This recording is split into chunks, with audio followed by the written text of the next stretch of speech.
Buenos días a todos. Estoy aquí como un buen soldado de Cristo cumpliendo con un mandato, pero a la misma vez con algunos sentimientos encontrados. No porque no quisiera o no hubiera querido estar con ustedes hoy. Llevo casi 4 meses que estuve en Puerto Rico, que estoy allá, y todavía no he llegado a mi iglesia. Y quería llegar a mi iglesia para saludar a mis hermanos y estar con ellos. Así que esa es una de las razones por la cual tengo algunos sentimientos encontrados, porque hay muchos hermanos que quiero ir a ver. También tengo otra razón. Vengo de Puerto Rico y el Señor tiene maneras, formas de hacer las cosas de las cuales nosotros no sabemos nada. Había un intercambio de pastores entre el país hermano de Santo Domingo y Puerto Rico. Así que hace 2 jueves atrás llegaron a Puerto Rico 25 pastores acompañados de su presidente y venían a Puerto Rico a hacer evangelismo en la Semana Santa. Pero resulta que se habían solicitado 24 y sobraba 1. Por alguna razón, yo no sé, me las imagino, por alguna razón sobraba un pastor y nosotros no teníamos pastor ni teníamos planes de hacer nada. Bueno, íbamos a hacer algo, íbamos nosotros mismos, los mismos hermanos de la iglesia, íbamos a predicar uno cada día. A mí me tocaban 2 servicios y estábamos contentos con que pues vamos a hacer nosotros mismos nuestra propia semana para cumplir con la conferencia de que hay que hacer algo. Sin embargo, llama el presidente al pastor de nosotros, dice: sobra un pastor. Y nosotros acá rascándonos las greñas, ¿cómo es posible que nos van a dar a nosotros uno que sobra? Bueno, hermano, el Señor tiene muchas maneras de trabajar de las cuales nosotros no conocemos nada. El pastor llegó a la iglesia y se puso a predicar. Y dijo el viernes, hermanos, el miércoles, dijo: hermanos, el viernes la iglesia va a estar llena. Mi iglesia es una iglesia viejita, habemos poquitos allí en la iglesia, por eso mi deseo de estar allí con ellos. Ayudando, quisiera levantar otra vez esa iglesita que tanto aprecié y tanto amé, ¿verdad? Y me decía el primer anciano: él no sabe a dónde se está metiendo, esta iglesia de aquí ni produce. Y hermanos, dice: el sábado esta iglesia va a estar llena y nosotros la vamos a llenar y vamos a traer visitas y vamos a hacer esto, y aquí cada uno tiene que traer uno. Bueno, yo no me imaginaba, pero el sábado la iglesia se llenó. Y habían un montón de visitas en una iglesia que según nosotros mismos no produce. Y hermanos, así ha sido toda la semana. El miércoles que me vine, hizo un llamado y se levantaron 16 personas. No me podía imaginar un pastorcito con tantas energías y tan lleno del Espíritu como este. ¿Dónde está Silvia? ¿Silvia no está por allí? ¿O Silvia está allá? Se llama José Manuel Jiménez. Tú no lo conoces, pero haz cuenta que lo conociste. Llegó el pastor y llegaron a casa y el pastor llamó: hermano, que si lo puedes recibir en tu casa. Y digo: pastor, yo me voy, era viernes, y digo: pastor, yo me voy el miércoles. Lo voy a recibir en mi casa para tenerlo por 3 días. No tengo ni camas donde dejarlo. Y él siguió buscando allá, y yo no sé cómo, hermanos, cogió, lo trajo a casa y lo sentó allí en el balcón. Y le digo yo a mi mujer: ¿y qué vamos a hacer? Aquí está el pastor. Así que tenemos allá un matre viejo de aire que habíamos tenido por si Wendy llegaba de emergencia. Y fuimos y se lo llenamos. Pero el baño ni servía ni nada, así que yo llamé a mi hermano corriendo y fuimos y compramos toilet nuevos, lavamanos nuevos, hicimos hasta un gasto que no teníamos en planes y le arreglamos un baño allí lo más decente que el hombre podía usar. Y hermanos, ese hombre nos ha dado a nosotros una lección de lo que es evangelismo. El martes, antes de venirme, hizo una experiencia. Y él estuvo contando que tenía en su iglesia planeado un bautismo y que habían 16 personas para bautizarse, entre ellos 2 hermanitas gemelas. Y yo les quiero compartir esto porque todavía yo estoy impactado con esta historia. Allí atrás estábamos hablando con Osvaldir y estábamos hablando precisamente a lo mismo. Y entonces el pastor pasó y se asomó para ver que todo el mundo ya tenía su bata y habían 2 muchachitas gemelas que se iban a bautizar que todavía no tenían su bata. Y entonces él se acercó y cuando se acerca ya hay 3 personas. Está la mamá y las 2 niñas. Y el pastor dice, solamente 2 se van a bautizar, ¿verdad? Sí, solamente 2. Y cuando salen las muchachas, viene su madre también vestida con una bata. Y el pastor le dice, no, pastor, no se preocupe, ya yo hice la decisión, yo me voy a bautizar también. ¿Y cuántos estudios te han dado? Oh, no, ninguno, pero yo me voy a bautizar hoy. Precisamente lo que estábamos hablando. Y el pastor dice, ¿y ahora qué hago? ¿Cómo voy a bautizar a una señora que no se le ha dado ni un solo estudio? Y entonces dice, bueno, yo no sé, pero yo me voy a arriesgar y yo la voy a bautizar de mi cuenta. Y la bautizó. Y al otro día en la mañana llaman al pastor. Pastor, ¿sabe lo que pasó? Dice, no sé lo que pasó. La señora que se bautizó anoche amaneció muerta. Y hermanos, así como ustedes reaccionaron, reaccionó mi iglesia también. El pastor dijo, hermanos, jamás le voy a impedir yo el bautismo en agua a alguien que viene solicitándolo, aunque no esté preparado. El pastorcito que nos mandaron a la iglesia, hermanos, el blanco de bautismo para este año que va caminando es 129. Ese es el blanco que ellos se eligieron. Ya van, en abril, van por 139. Y dice, tal vez lleguemos como a unos 250. Digo, pastor, ¿y cuántos ha bautizado? Dice, bueno, en los últimos 3 años, dice, tal vez como unos 500. ¿Y cuántas iglesias tiene? Tengo 8. ¿Y cómo hace? Dice, bueno, vamos a implementar en Palomas, en la iglesita mía que se llama Las Palomas, vamos a implementar en Las Palomas un sistema que también vamos a implementar en toda la asociación. Y hermano, yo le quiero decir, en Puerto Rico estamos muy orgullosos de la iglesia adventista, y muy orgullosos por muchas razones. La iglesia está estable, bien firme, bien, una buena reputación en la comunidad y en el país. Hay como 200 iglesias o más en todo el país. Hay alrededor de cerca de 40,000 miembros bautizados. Y le digo, pastor, ¿y cuántos miembros tienen bautizados en la Dominicana? Me dice, bueno, te voy a contar que hace rato que pasamos los 200,000. Y hermanos, ellos vinieron a Puerto Rico a enseñarle a nuestros pastores a hacer evangelismo. Y en el mes de octubre, que yo estoy viendo a ver cómo el Señor me permite que me dé una escapada y vaya con ellos a Santo Domingo, todos los pastores puertorriqueños tienen que ir a Santo Domingo. Ellos se les van a enseñar cómo ellos hacen evangelismo y cómo ellos cumplen con su blanco todos los años de ganancias de almas. Así que yo les quiero decir que en Santo Domingo se predica al Señor Jesús. Y se predica con un poder de agresivo que ustedes no se pueden imaginar. Llegó a mi iglesia y rápidamente empezó a brincar y a predicar de la bestia y del falso profeta y nosotros nerviosos. Nos va a ahuyentar los pobres hermanos que traemos. Y hermanos, después del final hace un llamado y no queda una visita en los asientos que no se pare y responde al llamado. Estamos esperando, estamos orando que este sábado va a haber bautismos y que el Espíritu del Señor haga la obra que los seres humanos nunca han podido hacer.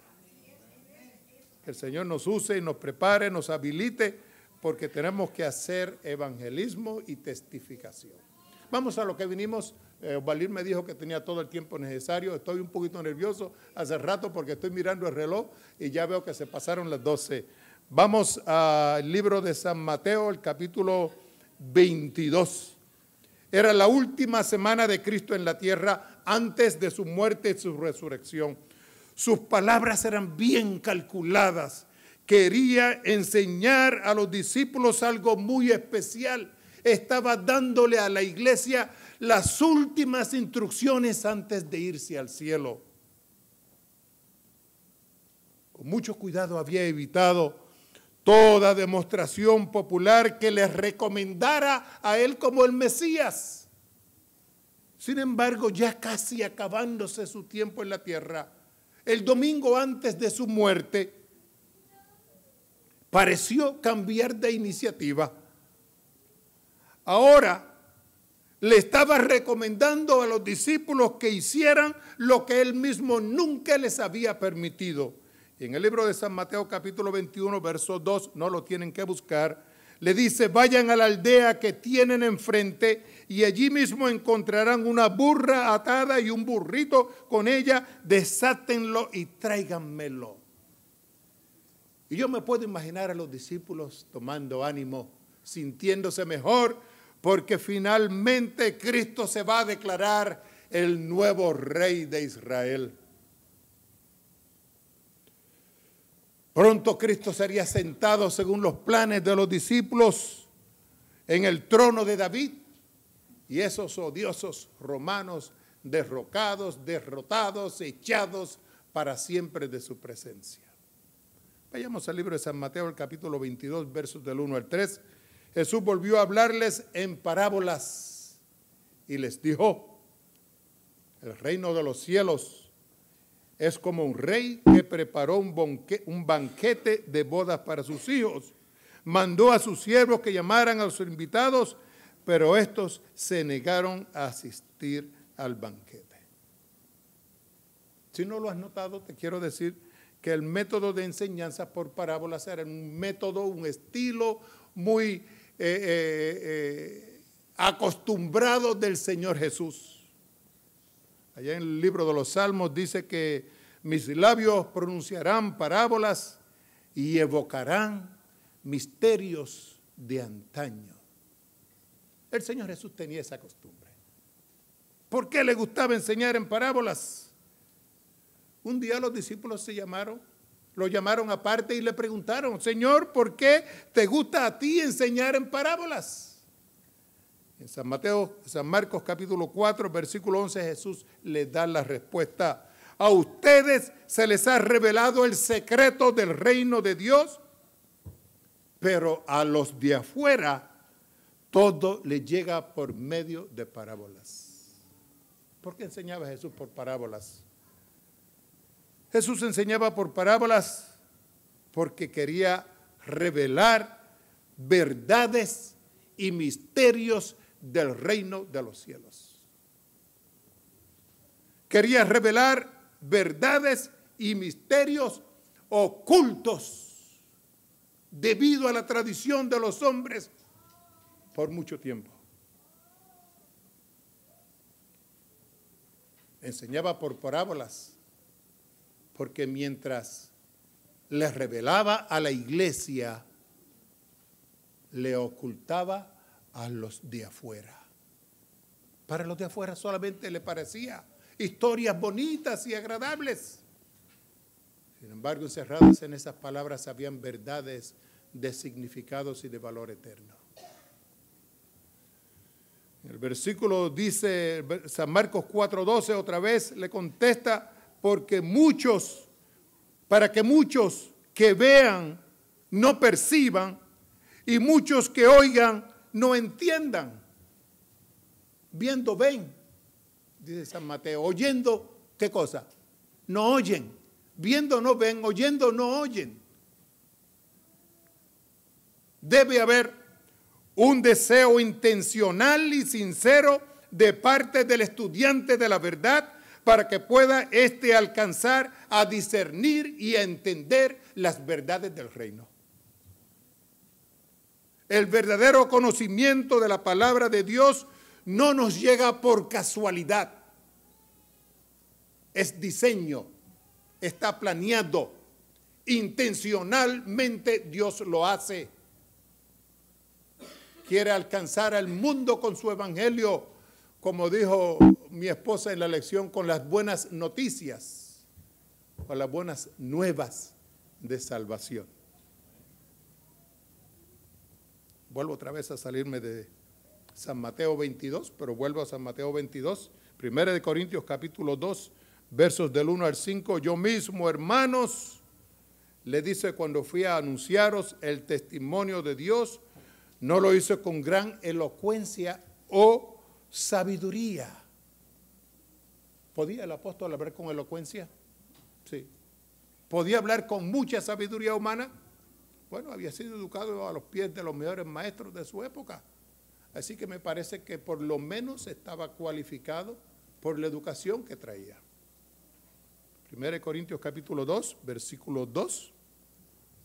Me propuse más bien, estando entre ustedes, no saber de cosa alguna excepto de Jesucristo y de este crucificado.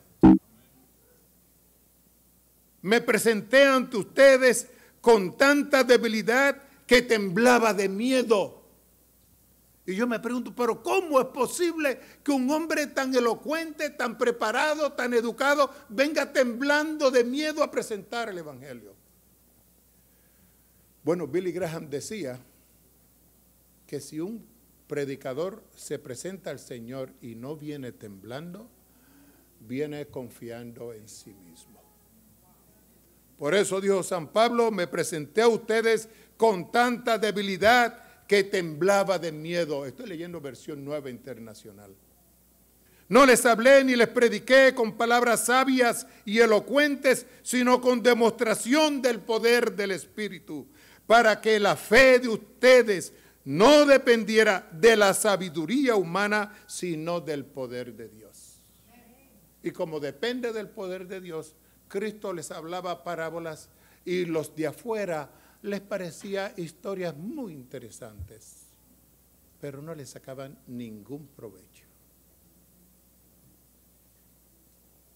¿Por qué no le sacaban provecho?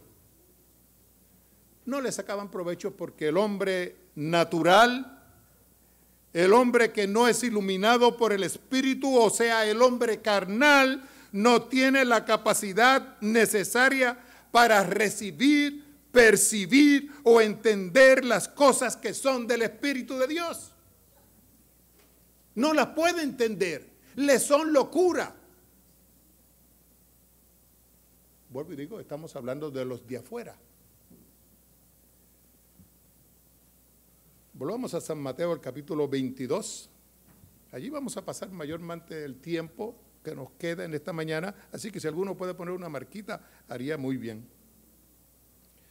El libro de San Mateo, capítulo 22, verso 2, el reino de los cielos es como un hombre rey que preparó un banquete de bodas para su hijo.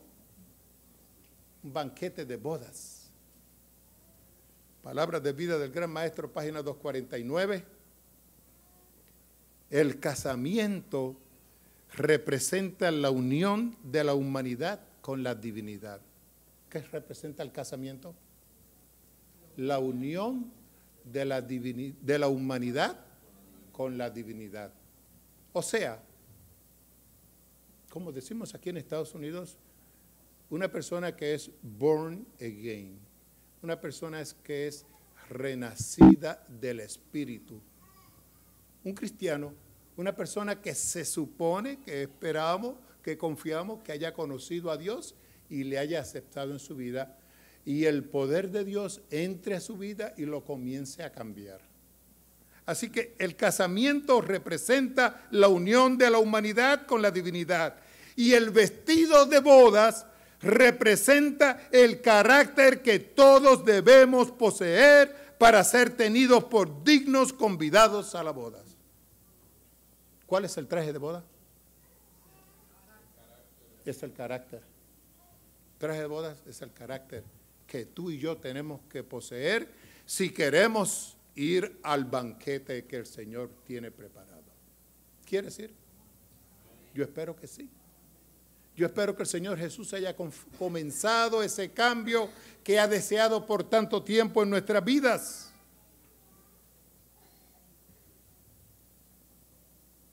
Segunda de San Pedro, capítulo 1, verso 4. Acuérdense que volvemos a San Mateo 22. Segunda de Pedro, capítulo 1, verso 4. por las cuales nos son dadas preciosas y grandísimas promesas. ¿Cuáles son esas promesas? Sigamos leyendo.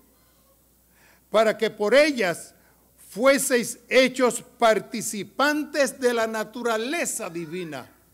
Qué increíble que tú y yo aquí en la tierra, en el destierro que todavía estamos, lejos de la casa del Padre, ya podamos empezar a participar de esa naturaleza divina que Dios quiere reimplantar en nuestro corazón y que perdimos a consecuencia de la caída.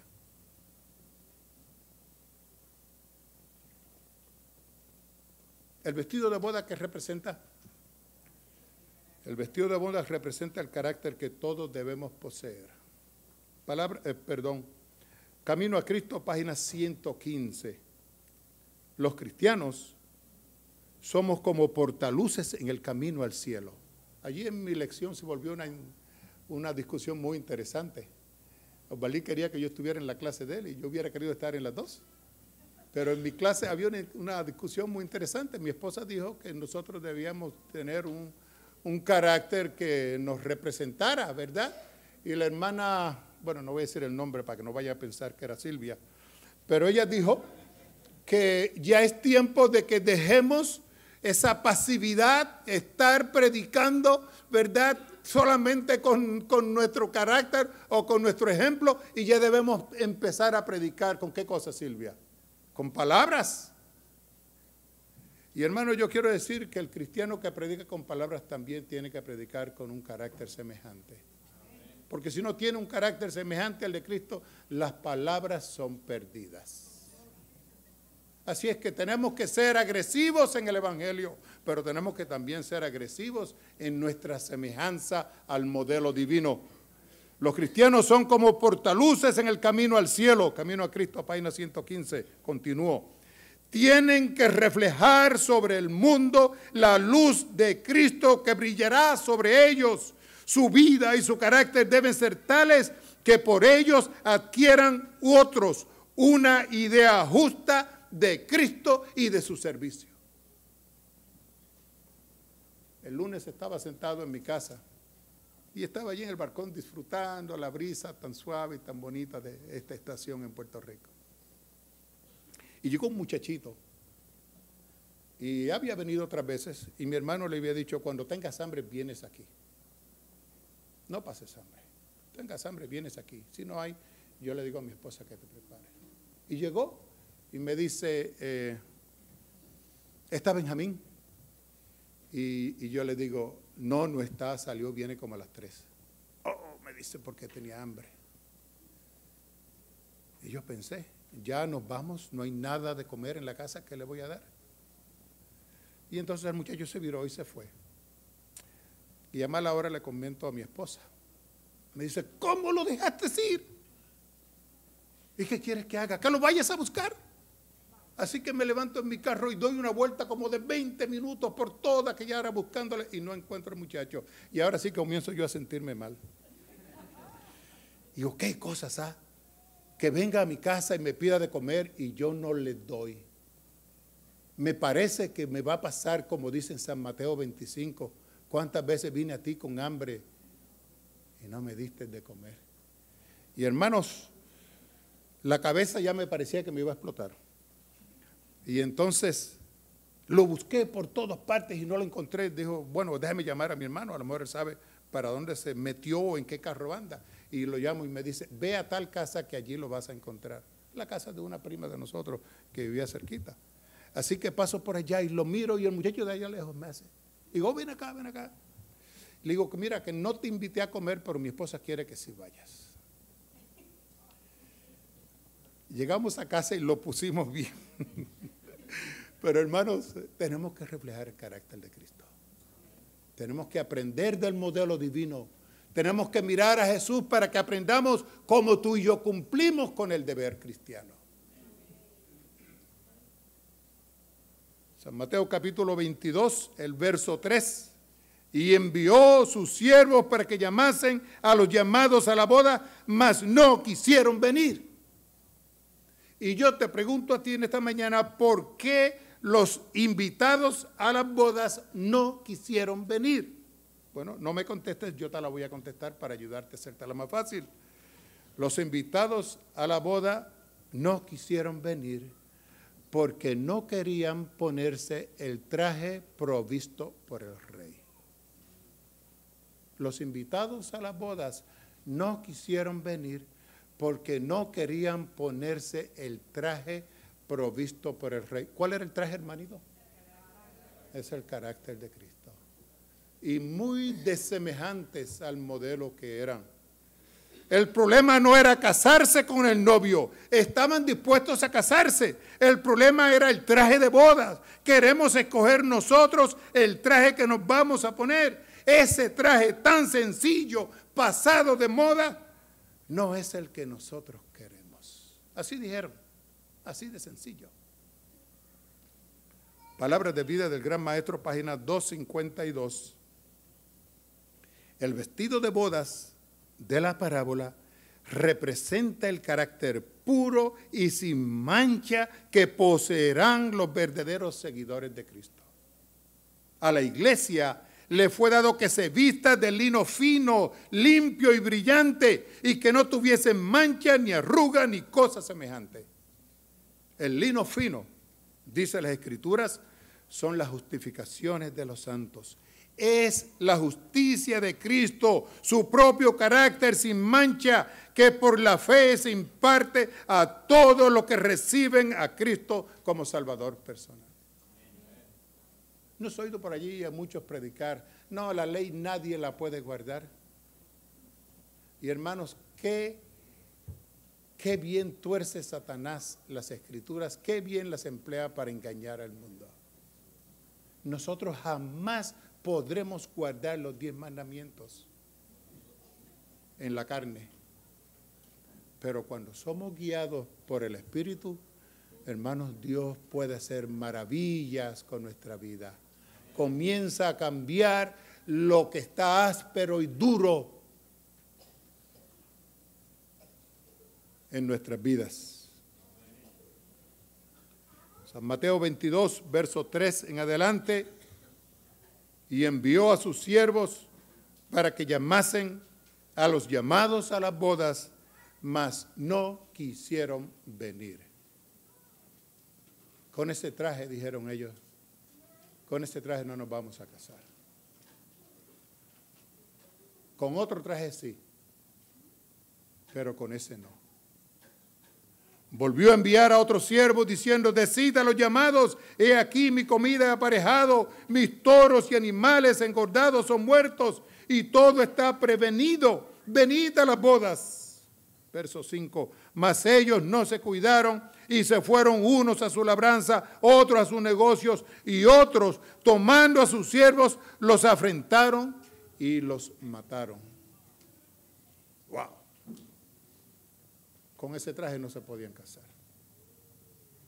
Con ese traje no podían venir a las bodas. Con ese traje no se podían presentar al banquete. La novia finalmente se encolerizó mucho, tanto así que tomó el plan entero ella misma en sus manos y decidió que ya era tiempo de deshacerse del novio. Para hacer lo que quería, era necesario que ella tomara toda acción legal en sus manos. Hubo un juicio y aunque el juez y la multitud sabían que el novio era inocente, se oyó el grito de la novia: fuera, fuera, sea crucificado. Y siguieron gritando aún más: su sangre sea sobre nosotros y sobre nuestros hijos. Así este terrible y cobarde acto fue llevado a cabo. Sin embargo, el alivio de la novia no le duró mucho. Después de la muerte del novio, sus oídos comenzaron a repercutir con aquellas palabras de Jesús: destruid este templo y en 3 días lo levantaré. Fiel a sus palabras, el novio regresó a los 3 días como había prometido. San Mateo 22, versículo 7. Y el rey, oyendo esto, se enojó y enviando su ejército destruyó a aquellos homicidas y puso fuego a la ciudad. Muy pronto el novio se dio cuenta que iba a tener que buscarse otra, que esa novia no estaba preparada para él y no podía ser la novia con que él se debía casar. Con mucho dolor le pidió a sus amigos, por favor, no insistan en ella, dejen de rogarle, no nos vamos a casar.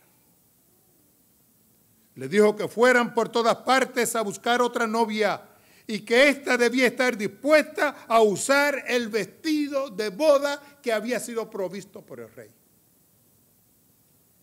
Versículo 8, entonces dijo a sus siervos, las bodas a la verdad están aparejadas, mas los que eran llamados no son dignos. Triste. Id pues a la salida de los caminos, verso 9, llamad a las bodas a cuantos hallareis. El problema se complicaba aún más. El problema era que la novia había jurado que amaba al novio. Y esto hacía tanto más difícil la situación. Habían recibido y aceptado el vestido de bodas, pero ahora habían cambiado de parecer. Versículo 10, y saliendo los siervos por los caminos, juntaron a todos los que hallaron, juntamente malos y buenos, y las bodas fueron llenas de convidados. Hermano, la desgracia de unos resulta ser en bendición para otros. El evangelio debía haber sido dado a todo el mundo. El pueblo judío lo había encerrado solamente para ellos. Y ahora, afortunadamente para nosotros, el evangelio sí tenía que salir a todo el mundo. Y de Puerto Rico, de Santo Domingo, Silvia, de México, de Centroamérica, de Suramérica, de Estados Unidos, podamos dar testimonio que nos llegaron las buenas nuevas. Versículo 11, y entró el rey para ver los convidados y vio allí un hombre no vestido de boda. Y le dice, amigo, ¿cómo entraste aquí no teniendo vestido de boda? Mas él cerró la boca. Entonces el rey dijo a los que servían, atados de pies y de manos, tomadle y echarle las tinieblas de afuera, allí será el lloro y el crujir de dientes, porque muchos son los llamados. Qué triste, ¿verdad? Cuánto quisiéramos que las bodas se llenaran de verdad. El rey, dice la Biblia, que entró para ver y saber quiénes eran los invitados que sus siervos habían reunido por todos los caminos. En cierto modo, esta inspección de los invitados representa un proceso de juicio. Determinará quién podrá participar de la boda o de la fiesta. Pero dice la Escritura que vio allí un hombre no vestido de boda. Las ropas blancas de inocencia, el traje blanco que nuestros primeros padres tenían antes de caer. Eso era lo que el Señor quería ver.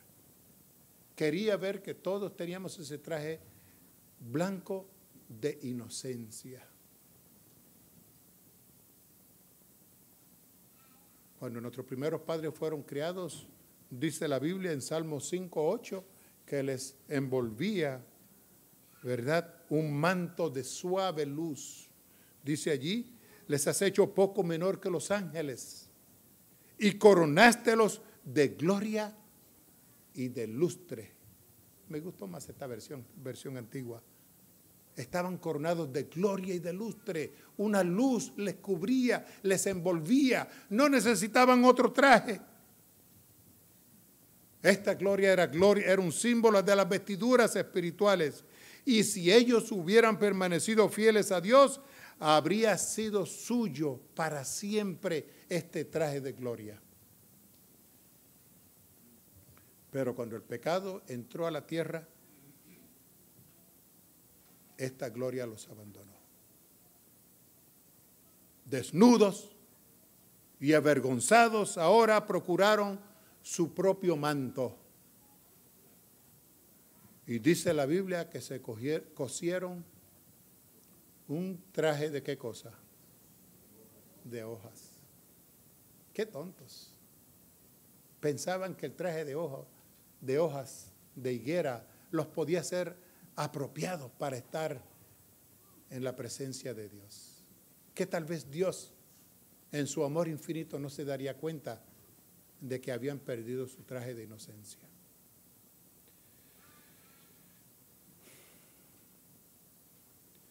Ahora imagínate, todo el mundo en la fiesta, vestido con un manto de gloria, y este pobre con un traje de trapos de inmundicia. No sé a cuántos de ustedes le habrá pasado.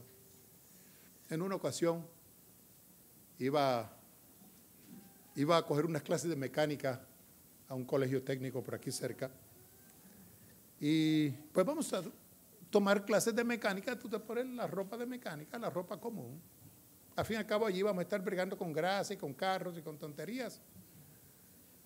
Así que yo me puse mi chaqueta de mecánico, Mike's Autotech, decía allí bien grande, y me fui.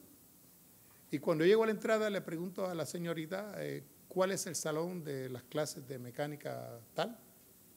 Me dice, te vas por ese pasillo, doblas allá, y cuando llegues al final va a estar a la mano izquierda. Así que yo me voy por el pasillo, llego a la derecha y doblo, ¿verdad? Y al final, en vez de entrar por la puerta de la izquierda, entro por la puerta de la derecha.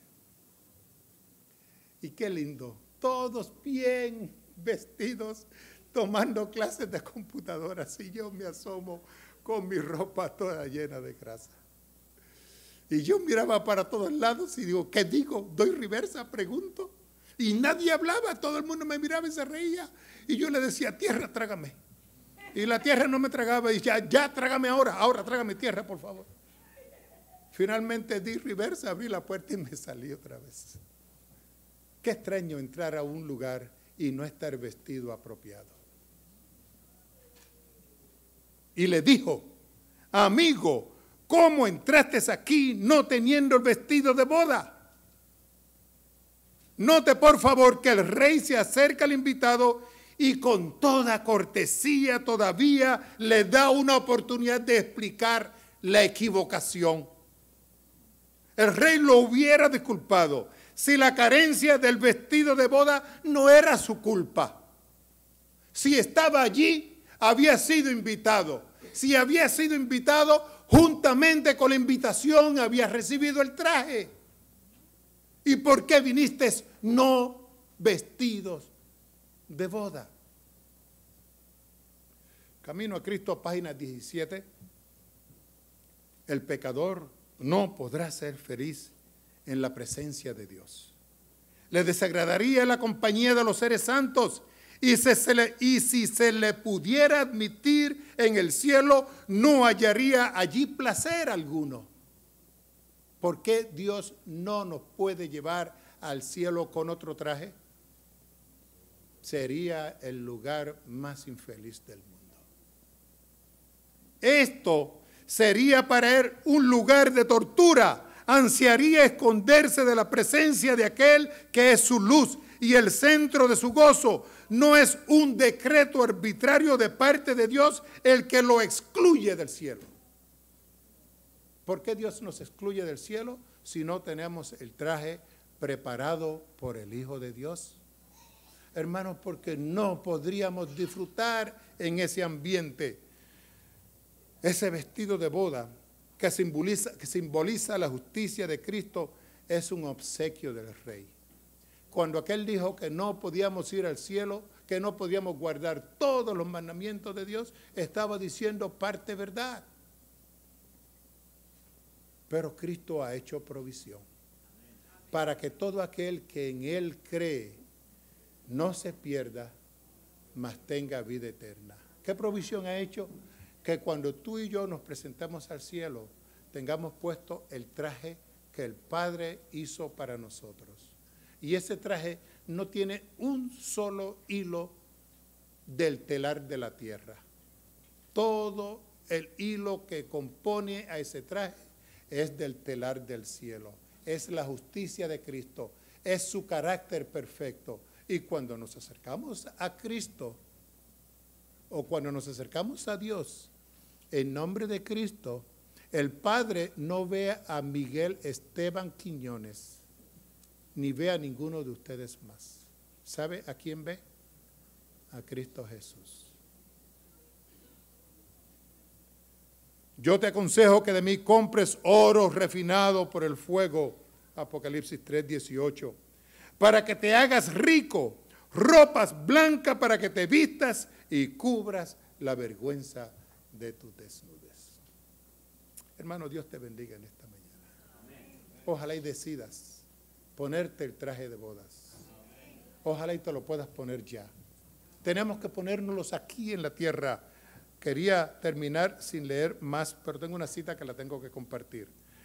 Que a los jóvenes y niños se les enseñe a escoger por sí mismo el manto real tejido en el telar del cielo, el lino fino, limpio y resplandeciente que vestirán los santos en la tierra. Este manto, el mismo carácter inmaculado de Cristo, se le ofrece gratuitamente a cada ser humano, pero todos los que lo reciban, lo recibirán y se vestirán aquí. He dicho. Dios te bendiga. Ojalá y nos podamos poner el manto de Cristo ahora. Gracias, Mike, por este mensaje. Le dijimos a Mike que estamos grabando el tema, estamos poniéndolo a internet. Nomás quiero hacer una aclaración, si me permite, Mike. A todas las reglas tiene excepción y no podemos ser como los fariseos, ¿verdad? Qué hermosa la historia que nos dijo Mike, ¿verdad? Eso es lo que quería decir, ¿verdad, Mike? Cuando le hablaste de la historia, porque al principio hay una iglesia, ustedes saben, la Biblia dice que el que va a ser obispo, que va a ser pastor, sea casado, pero hay una excepción, decía que si uno soltero demostraba que podía ser, que debían de ¿qué? De aceptarlo. Y hubo una iglesia que lo tomó la excepción e hizo regla, y tomó la regla y la echó por la ventana. Y ustedes ven hasta el día de hoy qué es lo que sucede cuando nosotros tomamos la excepción y hacemos regla por nuestra cuenta. Y yo conozco a Mike y estamos platicando este tema antes de entrar, por eso quiero aclarar la historia que él dijo al principio. No es que no tenemos reglas y que no tenemos que doctrinar. No, dice la Biblia que sea enseñado. Exacto, porque algunos pueden vernos quizá por internet, algunos de los hermanos aquí pueden tomar una otra concepción. Él no estaba diciendo que no hay que hacerlo, pero que tenemos que estar abiertos porque podemos que hacer excepción, porque el Espíritu Santo es el que dirige las cosas. No lo vaya a malinterpretar porque yo sé lo que él estaba hablando, que habíamos platicado. Eso es lo que está diciendo Mike, que debemos de estar abiertos al Espíritu Santo, que a veces las reglas tenemos que nosotros hacer alguna excepción porque el Espíritu de Dios es el que dirige todo. Bueno, entonces estamos claros en esto. Y vamos a cantar ahora el himno hermoso que dice Jesús pronto volverá, el número 164 de nuestro himnario nuevo. Vamos a ponernos en pie.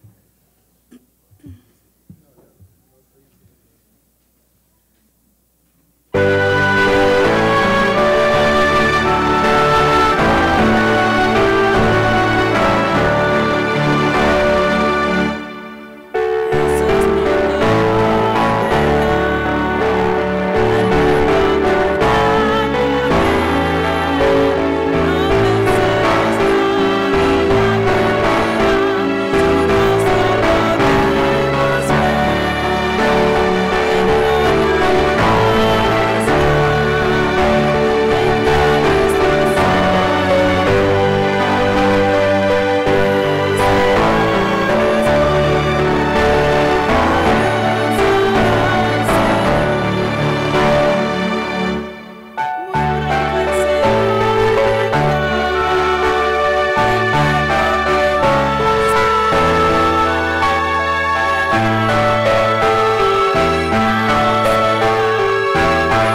Padre bueno, gracias por esa provisión del cielo.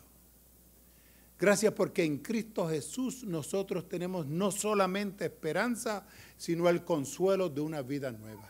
Amén. Y lindo es, Señor, que todavía podemos comenzar ya a disfrutar esa vida nueva aquí en la tierra. Amén. A pesar de estar en destierro, a pesar del infierno que nos rodea, aquí ya podemos comenzar a ponernos ese traje de gala.